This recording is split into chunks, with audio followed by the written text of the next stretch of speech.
Da Vinci code by Dan Brown. அத்தியாயம் 58. டீப்பிங் செய்திருப்பது போன்ற ஆராய்ச்சியை சோஃபியா இதுவரை கண்டதில்லை.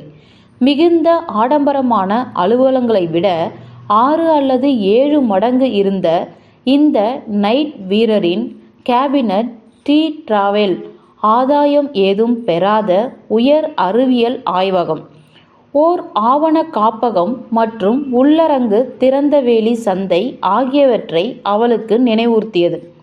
தலைக்கு மேல் 3 குழல் விளக்குகள் எரிந்து கொண்டிருக்க, எல்லையில்லாத மார்பில் தரையானது புத்தகங்கள், ஓவியங்கள், கலைப்பொருட்கள் மற்றும் computer, projector, microscope, xerox machine மற்றும் ஸ்கேனர்கள் ஆகியவற்றிற்கு கீழே புதைக்கப்பட்ட பணிபுரியும் மேசைகளின் தீவு கூட்டத்தை போல் இருந்தது.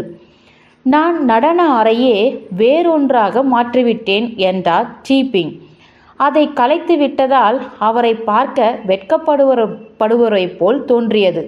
எனக்கு நடனமாடுவதற்கெல்லாம் நேரமில்லை.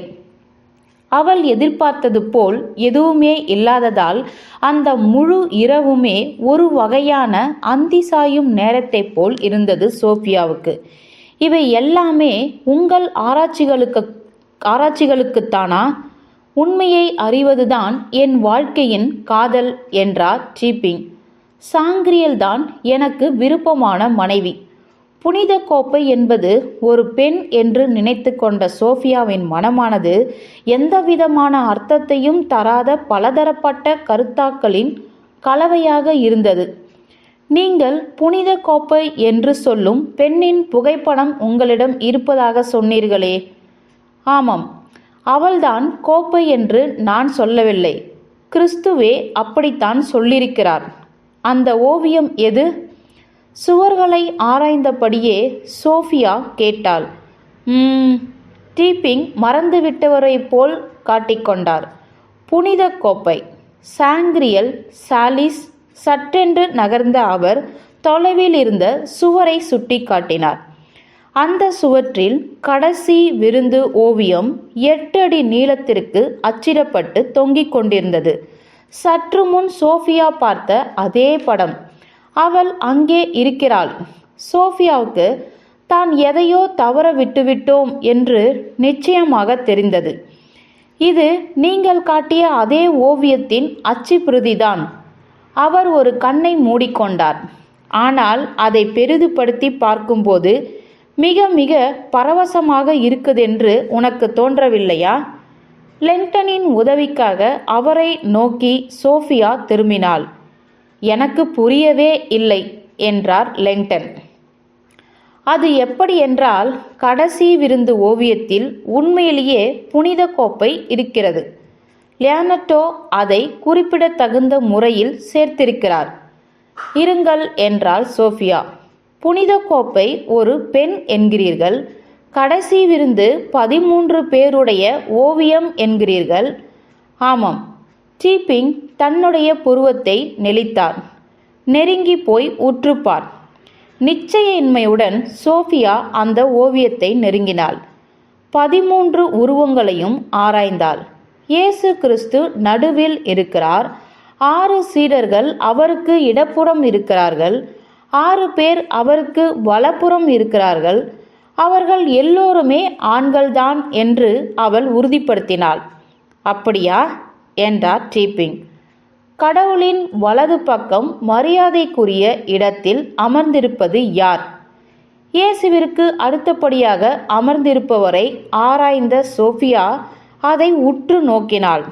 அந்த நபரின் முகத்தையும் உடலையும் ஆராய்ந்த போர் ஓர் அதிர்ச்சி அலை அவளுள் உருவானது. அவருடைய சிவப்பு நிற கேசம் மிதந்து கொண்டிருந்தது. சிக்கலாக மடிக்கப்பட்ட கைகள். மார்பு இருப்பதற்கான குறிப்பு தெரிந்தது. அது சந்தேகமே இல்லாமல் ஒரு பெண்தான். அது ஒரு பெண். சோஃபியா கத்தினாள். டீப்பிங் சிரித்து கொண்டிருந்தார். சர்ப்ரைஸ். என்னை நம்பு, அதில் தவறேதும் இல்லை. பாலினங்களுக்கு இடையிலான வித்தியாசத்தை ஓவியமாக்குவதில் லியோனார்டோ திறமைசாலி.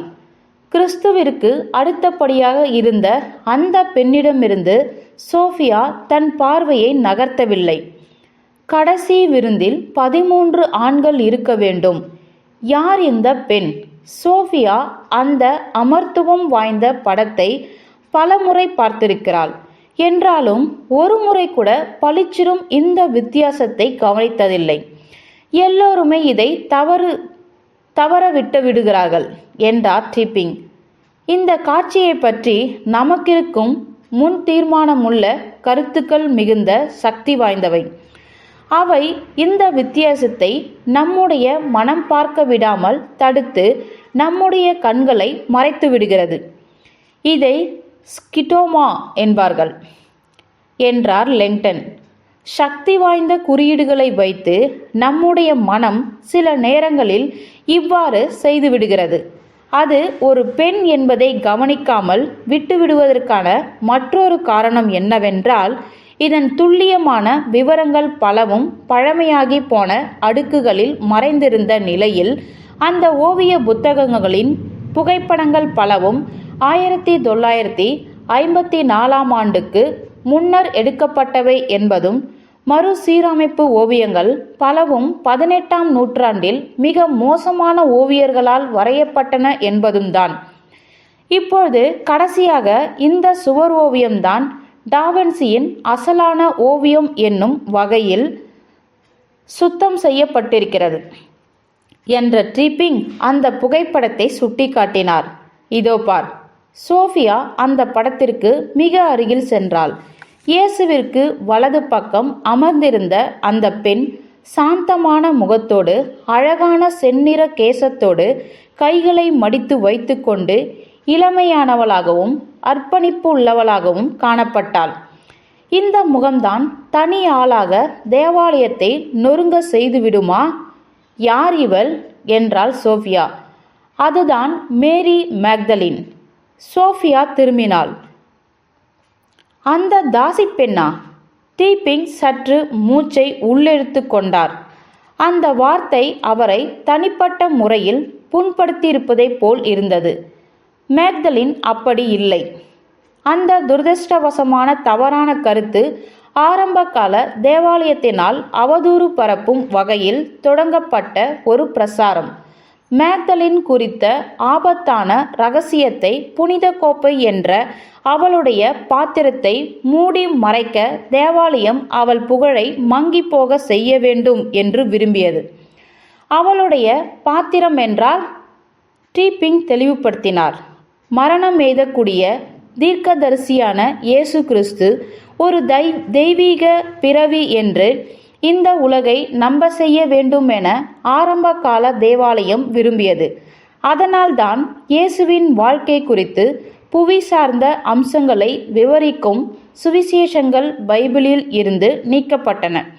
துரதிர்ஷ்டவசமாக ஆரம்ப கால ஆசிரியர்களுக்கு சுவிசேஷங்கள் மீண்டும் மீண்டும் தோன்றிக்கொண்டே இருந்த ஒரு புவிசார் விஷயம் தொந்தரவு செய்வதாக இருந்தது. அதுதான் மேரி மேக்தலின் என்று சற்று இடைவெளி விட்டார் டிப்பிங். மிகவும் குறிப்பிடத்தக்க சொல்வதென்றால் இயேசு கிறிஸ்துவுக்கும் மேரி மேக்தலினுக்கும் நடந்த திருமணம். நீங்கள் சொல்வது எனக்கு புரியவில்லை. சோஃபியாவின் கண்கள் ஒரு கணம் லெங்டனை பார்த்துவிட்டு பின்னர் டிப்பிங் பக்கம் திரும்பின. இது ஒரு வரலாற்று உண்மை என்றார் டிப்பிங்.